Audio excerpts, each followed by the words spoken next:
Hello दोस्तों, नमस्कार, good morning. कैसे हो आप लोग? आशा करता हूँ कि आप लोग अच्छे होंगे। तो जैसा कि इससे पहले हमने आप लोग को बता दिया था 1800 सॉरी क्या कहते हैं फ्रांस की क्रांति के बारे में, ठीक है।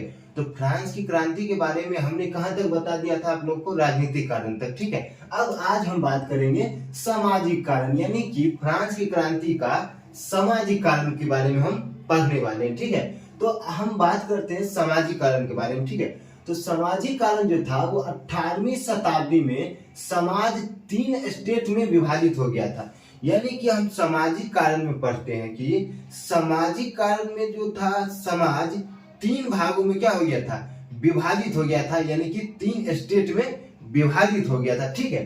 तो इसमें कहता भी है कि 18वीं शताब्दी में समाज कितने भागों में विभाजित हो गया था?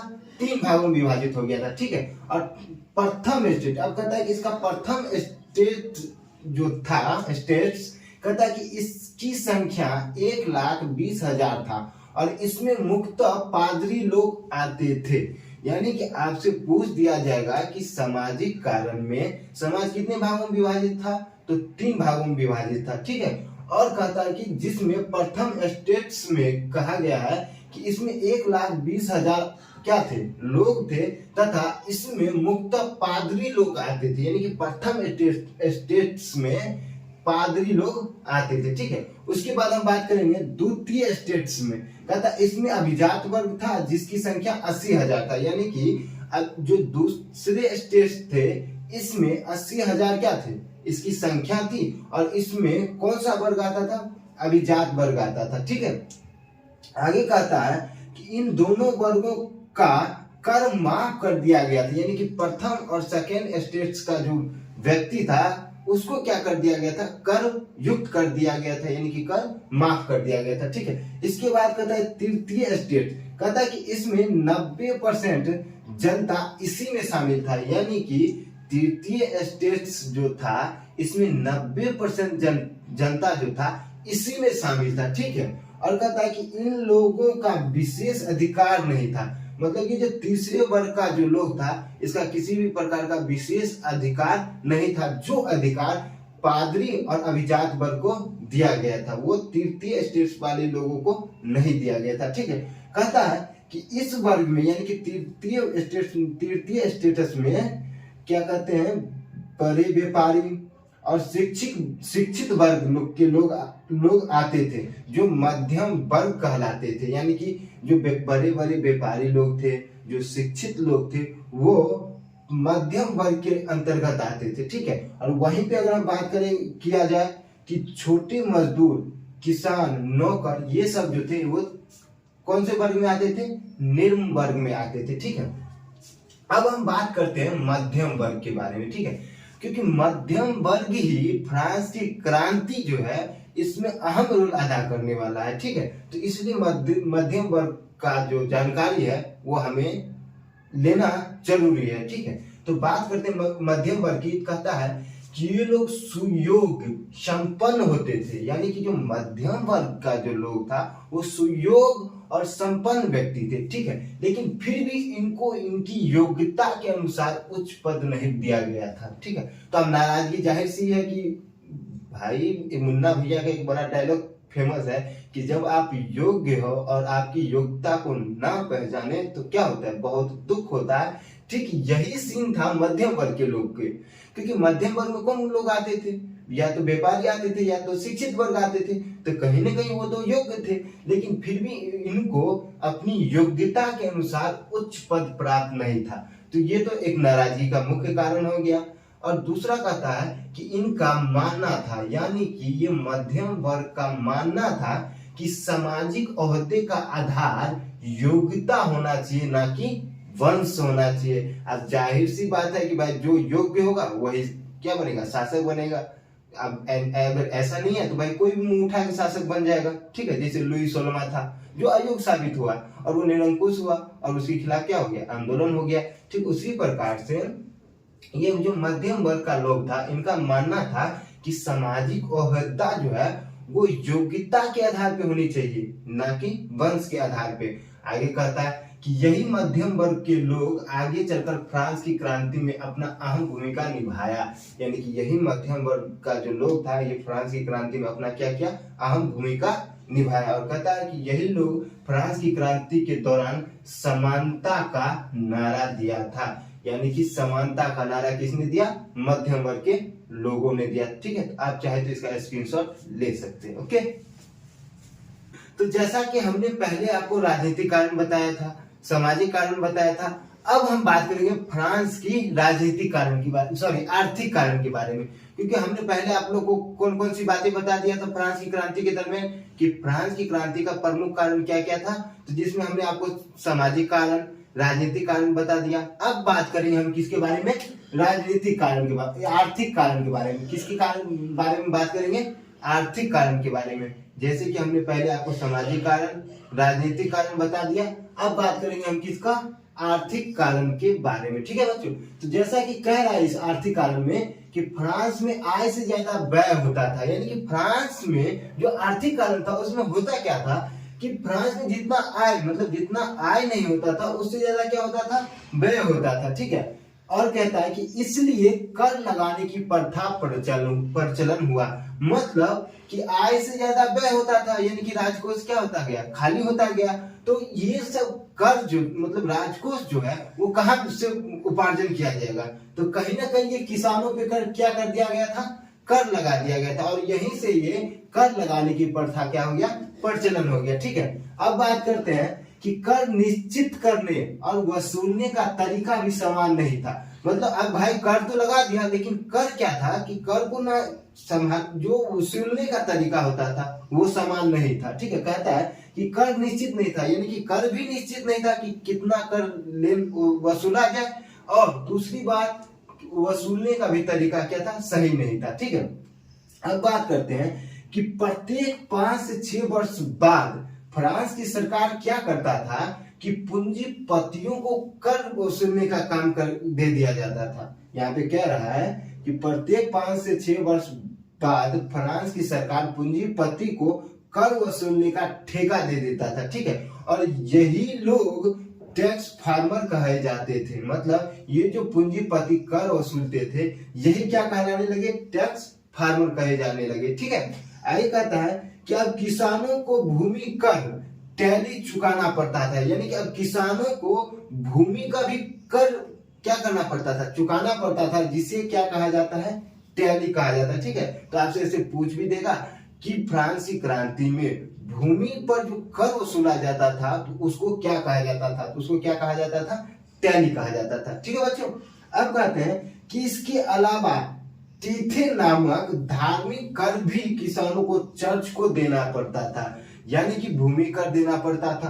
अब आ गया कि तीथे नामक धार्मिक कर भी किसको देना पड़ता था, चर्च को देना पड़ता था। ठीक है, तो ये था कुछ आर्थिक कारण। ठीक है, अब बात करते इस सब जो आर्थिक कारण था इसमें बहुत सारे लोग जो थे, बहुत सारे जो इतिहासकार थे, अपना अपना क्या दिया, मत प्रस्तुत किए। ठीक है, उसके बाद एक व्यक्ति है मोंटेस्क्यू, जिन्होंने विधि की आत्मा, मतलब इनकी रचना है, इन विधि की आत्मा पुस्तक में इन्होंने सरकार को 3 भागों में बांटा है। ठीक है, जिसमें पहला है कार्यपालिका, विधायिका और तीसरा क्या है, न्यायपालिका है। ठीक है, और इन्होंने तीनों भागों में विभाजित करके, मतलब इस तीनों भागों को विभाजित करके एक शक्ति पृथक्करण सिद्धांत का क्या क्या पोषण किया था। किसने, मोंटेस्क्यू ने। ठीक है, तो आपसे क्वेश्चन भी कर दिया जा सकता है कि मोंटेस्क्यू ने सरकार को कितने भागों में बांटा, तो 3 भागों में बांटा गया। ठीक है, वो कार्यपालिका, विधायिका, न्यायपालिका था। और कहेगा कि विधि की आत्मा जो पुस्तक है इसका लेखक कौन है, तो क्या बोलेंगे, मोंटेस्क्यू था। ठीक है, आगे हम बात करते हैं वॉल्टेयर का, यानी कि वॉल्टेयर, इन्होंने चर्च समाज और राजतंत्र का क्या किया, पर्दाफाश किया। यानी कि वॉल्टेयर एक ऐसा व्यक्ति था जिन्होंने चर्च समाज और राजतंत्र का पर्दाफाश किया। जैसे कि चर्च का ये चर्च वाला कर कहाँ पे दिया जाता था, तो यहाँ देखो तीथे नामक धार्मिक कर किसको दिया जाता था, चर्च का। तो यही चर्च समाज और राजतंत्र का पर्दाफाश किसने किया, वॉल्टेयर ने किया। ठीक है, अब बताया कि ये दोनों यानी कि ये जो मोंटेस्क्यू था और वॉल्टेयर था, इन दोनों का मानना था कि राजतंत्र जो है वो प्रजा हित में होना चाहिए, ना कि शासक जो सत्ताधारी है उसके हक में होना चाहिए। ठीक है, अब एक और व्यक्ति था, कौन? रूसो। इन्होंने ये पूर्ण रूप से परिवर्तन चाहते थे, मतलब ये जो चाहते थे ये सिर्फ मतलब समाज के कल्याण के लिए नहीं काम करना चाहते थे, ये समाज के में जो रह रहे लोगों की भलाई के लिए संपूर्ण परिवर्तन चाहते थे, जो आने वाले वक्त में इनको किसी प्रकार की क्या हो दिक्कत परेशानी की सामना ना करना पड़े। और कहता है कि इनकी एक प्रसिद्ध पुस्तक है सामाजिक संविदा, सामाजिक संविदा, और इसमें कहा गया है कि राज्य को व्यक्ति द्वारा निर्मित संस्था माना, मतलब इस पुस्तक में राज्य को व्यक्तियों द्वारा निर्मित संस्था माना गया है। ठीक है, तथा सामान्य इच्छाओं को संप्रभु माना है, और वह जनतंत्र का समर्थक था, यानी कि जनता के वो समर्थक थे। कौन? तो रूसो। ये कुछ आर्थिक कारण के प्रमुख फैक्ट है, तो आप लोग चाहे तो इसका स्क्रीनशॉट ले सकते। ओके,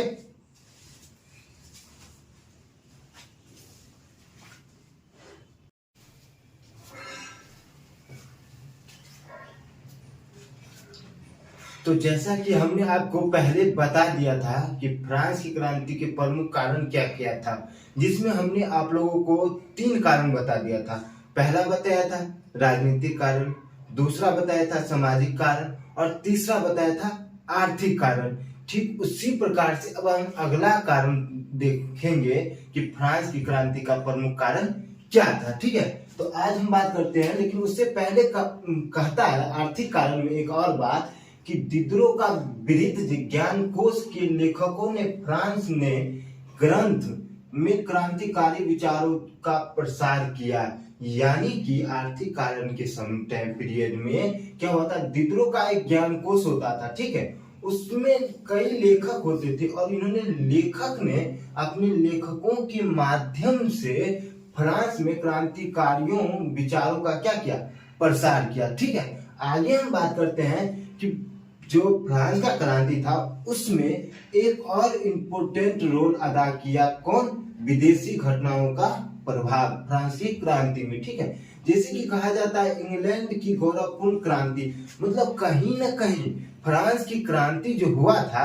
उसमें इंग्लैंड की क्रांति का भी बहुत ज्यादा क्या था, योगदान था। जिस प्रकार से कहता है कि 1668 ईस्वी में इंग्लैंड की क्रांति फ्रांस में भी राजनीतिक परिवर्तन का मार्ग प्रशस्त किया, यानी कि जो इंग्लैंड का क्रांति हुआ इसका प्रभाव डायरेक्ट किस पे पड़ा, फ्रांस की क्रांतियों पर पड़ा, यानी कि फ्रांस के लोगों ने इंग्लैंड की क्रांति से काफी ज्यादा क्या हुआ, प्रभावित हुआ। और कहीं ना कहीं हम कह सकते हैं कि फ्रांस की क्रांति में एक महत्वपूर्ण योगदान इंग्लैंड की क्रांति का भी रहा होगा।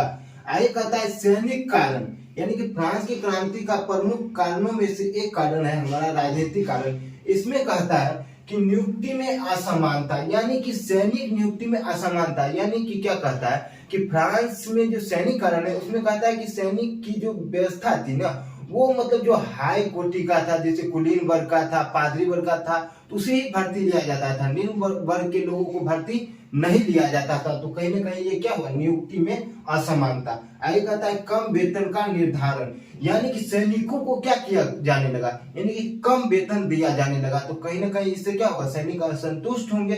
तो यह का एक और कारण हो सकता है कम वेतन का निर्धारण सैनिक कारणों में। ठीक है, आगे कहता है खराब भोजन की व्यवस्था, यानी कि सैनिक कारण में एक और कारण था खराब भोजन की व्यवस्था, यानी सैनिकों को अच्छी भोजन नहीं मिलता था, उसे खराब भोजन दिया जाता था। तो कहीं ना कहीं ये भी असंतुष्टि का एक कारण रहा होगा और फ्रांस की क्रांति के लिए उत्तरदायी रहा होगा। तो ये थे हमारे सैनिक कारण।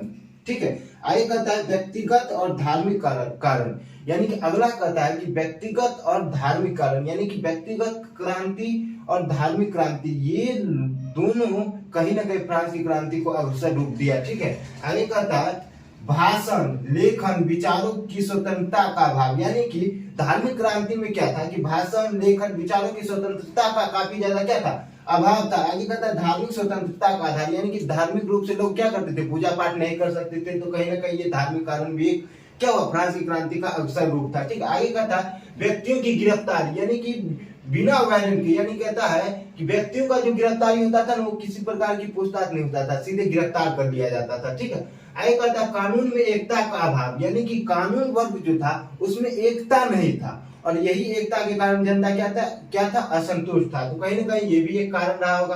आगे कहता है फ्रांस में बिना अभियोग के गिरफ्तारी वारंट होता था, जिसे लेट्स द कैचेट कहा जाता है। यानी कि फ्रांस में क्या हुआ था, किसी भी प्रकार का नियम लागू नहीं था, शक के आधार पर गिरफ्तार कर लिया जाता था, उसी गिरफ्तारी को लेटर्स द कैचेट कहा जाता है। ठीक है, आगे कहता है बौद्धिक कारण, यानी कि बौद्धिक कारण में कहता है कि जिस प्रकार से लोगों ने सामाजिक आर्थिक राजनीतिक कारणों का पर्दाफाश किया, ठीक उसी प्रकार से लोगों ने बौद्धिक आंदोलन का सूत्रपात किया। यानी कि जिस प्रकार से हम कह सकते हैं कि राजनीतिक धार्मिक आर्थिक कारण का लोग पर्दाफाश किया, ठीक उसी प्रकार से बौद्धिक क्रांति का भी क्या हुआ, पर्दाफाश किया, और कहीं ना कहीं बौद्धिक आंदोलन का सूत्रपात हुआ, और ये थे हमारे बौद्धिक कारण। तो आप चाहे तो इसका स्क्रीनशॉट ले सकते हैं। ठीक है बच्चों,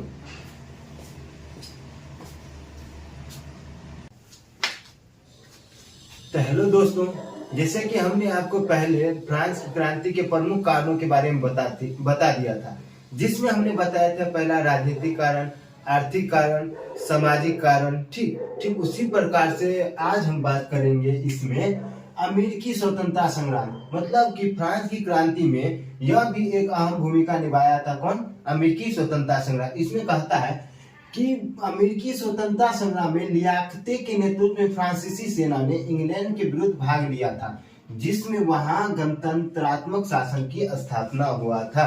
मतलब अमेरिकी स्वतंत्रता संग्राम जो हुआ वो लियाकत के नेतृत्व में हुआ था। ठीक है, वहीं पे क्या हुआ कि फ्रांसीसी सेना, मतलब ये फ्रांस का जो सेना था वो इंग्लैंड के विरुद्ध युद्ध में भाग लिया था, और वहां से भाग लेने के बाद क्या हुआ, उन्होंने गणतंत्रात्मक शासन की स्थापना किया था। ठीक है बच्चों, अब वही बात करते हैं इस क्रांति, यानी कि जो फ्रांस था, यानी कि ये फ्रांस की क्रांति का क्या परिणाम निकला, यानी कि फ्रांस की क्रांति का क्या परिणाम निकला। तो ये कह रहा है यहाँ की फ्रांस की क्रांति के परिणाम। तो फ्रांस की क्रांति के बहुत सारे परिणाम निकले। ठीक है, जिसमें हम बात करते हैं पहला, पुरातन व्यवस्था का अंत।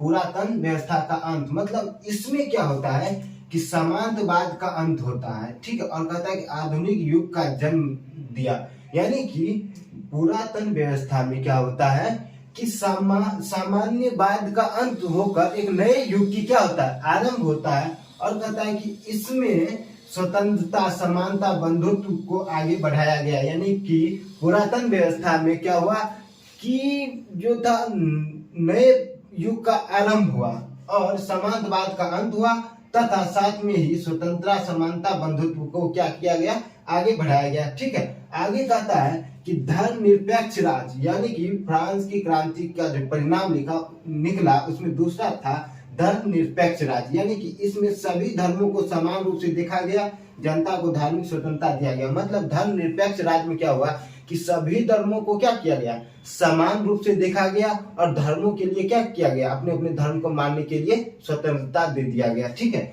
आगे कहता है व्यक्तित्व की महानता।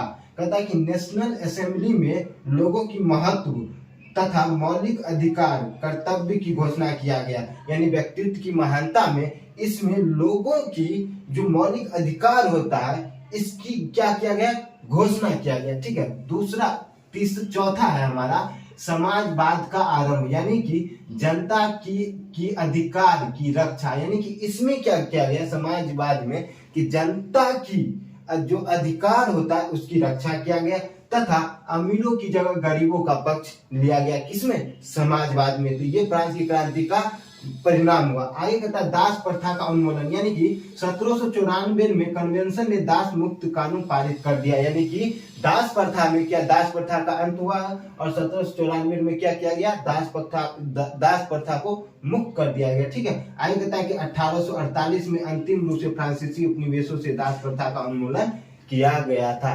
तो इस प्रकार से हमारा फ्रांसीसी क्रांति का क्या होता है, अंत होता है। ठीक है बच्चों, आप चाहे तो इसका स्क्रीनशॉट ले सकते हैं।